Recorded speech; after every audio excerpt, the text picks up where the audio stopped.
Assalamualaikum warahmatullahi wabarakatuh.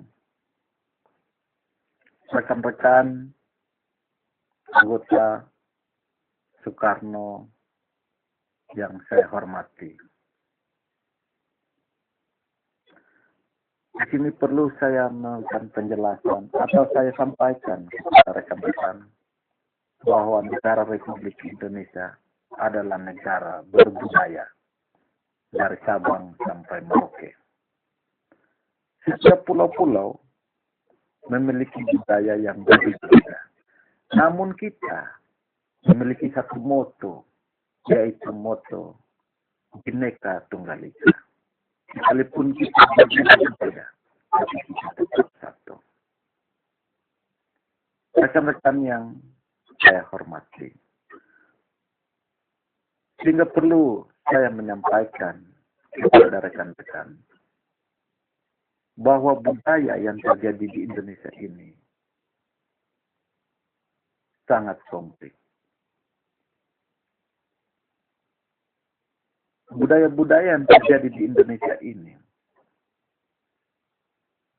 budaya-budaya yang bersifat budaya politik, militer, yang mencari yang terbaik atau titik permasalahan negara ini atau pemerintah ini atau rakyat ini.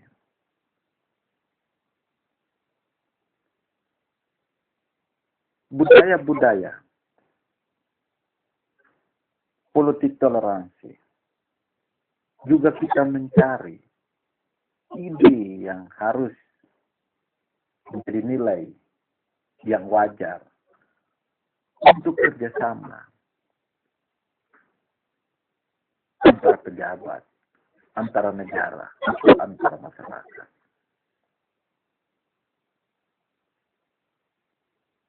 Juga ada budaya politik mental absolut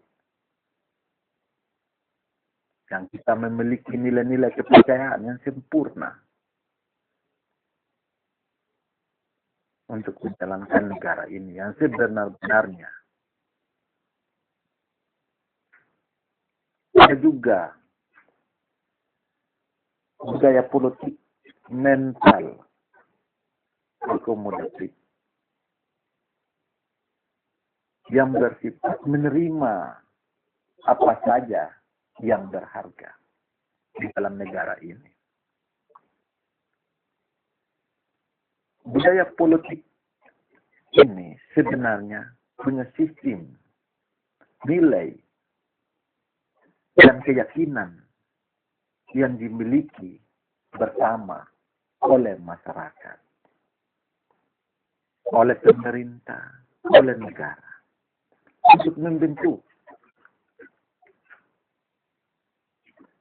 satu budaya politik yang tunggal yang memiliki etika politik yang sehat, mempunyai perilaku, kepercayaan, tata nilai yang tampil dan berkembang untuk memajukan negara, mensejahterakan rakyat, dan membersihkan pemerintah. Namun, budaya politik yang ada di Indonesia ini belum dapat berjalan yang sebenarnya, semurni-murninya,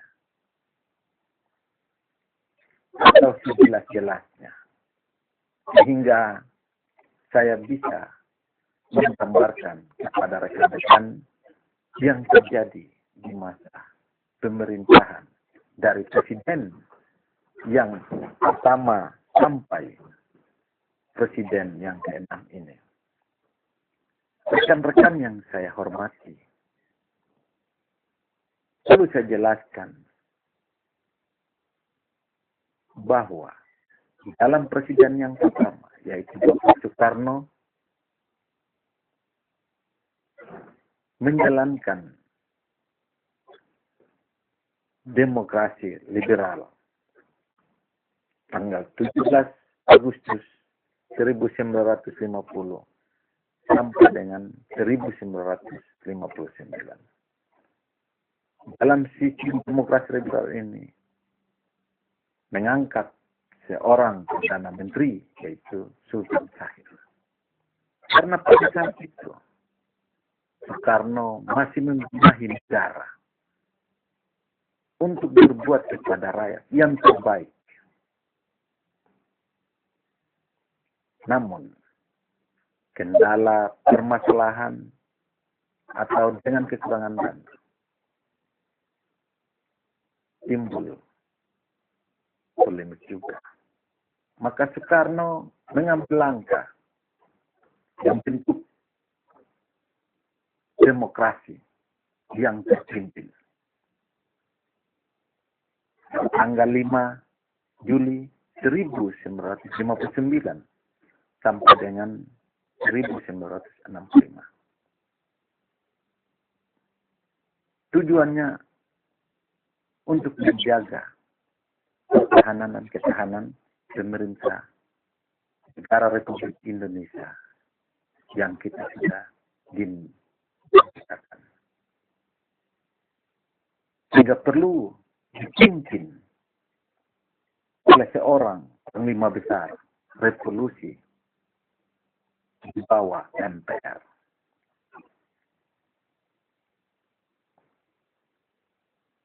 Tanpa menyadari sidang umum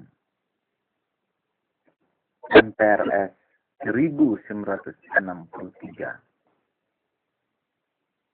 memutuskan atau mengangkat Presiden Soekarno sebagai Presiden seumur hidup. Ini karena punya tujuan untuk mempertahankan negara Republik Indonesia ini tetap merdeka. Karena dalam perjalanan hidup Pak Soekarno, permasalahan yang terjadi sangat banyak. Namun keinginan baiknya ini Pak Soekarno, dengan timbulnya keputusan sidang umum MPRS ini pada tahun 1963 berpengaruh bagi tokoh-tokoh lain. Sehingga belum dapat berjalan, belum dapat mencapai tujuan dari Pak Soekarno. Sudah timbul permasalahan-permasalahan yang sangat fatal yang muncul tanpa sengaja. Sehingga timbullah suka semar. Balikan pemerintah atau muncullah presiden yang kedua, yaitu Bapak Soeharto. Rekan-rekan yang saya hormati, dalam pemerintahan Presiden Soeharto menjalankan demokrasi Pancasila dalam masa Orde Baru tahun 1966 sampai dengan 1998. Intinya untuk menjalankan Pancasila dan Undang-Undang Dasar 45 secara murni dan konsisten. Namun karena pengaruh lingkungan, pengaruh dari dalam negeri maupun luar negeri, hingga menimbul permasalahan yang kompleks. Tujuan pemerintah belum juga tercapai. Maka terjadilah demo mahasiswa untuk menurunkan Presiden Soeharto, yaitu dengan nama reformasi 21 Mei 1998. Rekan-rekan yang saya hormati, reformasi ini muncul karena timbul beberapa permasalahan yang perlu diselesaikan. Sehingga Presiden Soeharto menyerahkan kepada wakilnya, yaitu Bapak Habibie, menjadi presiden yang ketiga. Dalam perjalanan Bapak Habibie, beliau menjalankan demokrasi era reformasi. Mulai dari tanggal 21 Mei 1998. Pak Habibie mengusahakan yang terbaik kepada negara, kepada bangsa, kepada rakyat, kepada pemerintah. Namun waktunya singkat, sehingga tidak dapat menyelesaikan yang sebaik-baiknya. Maka timbullah pengangkatan presiden yang keempat pada sidang umum MPRS di pimpinan Pak Amin Rais tanggal 20 Oktober 1999. Kesepatannya muncullah presiden yang keempat, yaitu dengan bahasa panggilan nama Gus Dur. Namun beliau ini belum sempat menjalankan rencana-rencana pemerintah untuk memajukan negara. Sudah timbul permasalahan. Sehingga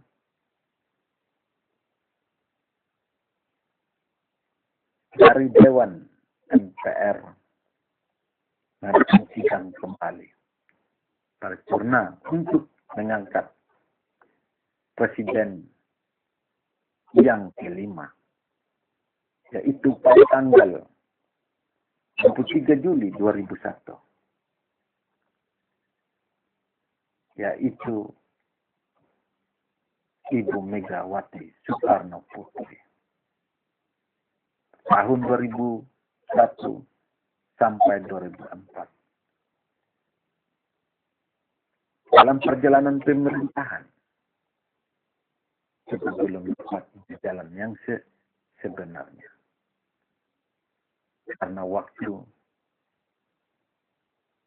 singkat, kurang lebih 3 tahun.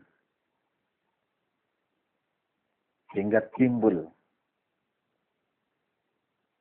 pemilihan oleh masyarakat Indonesia untuk memilih presiden yang ke-6, yaitu Bapak SBY.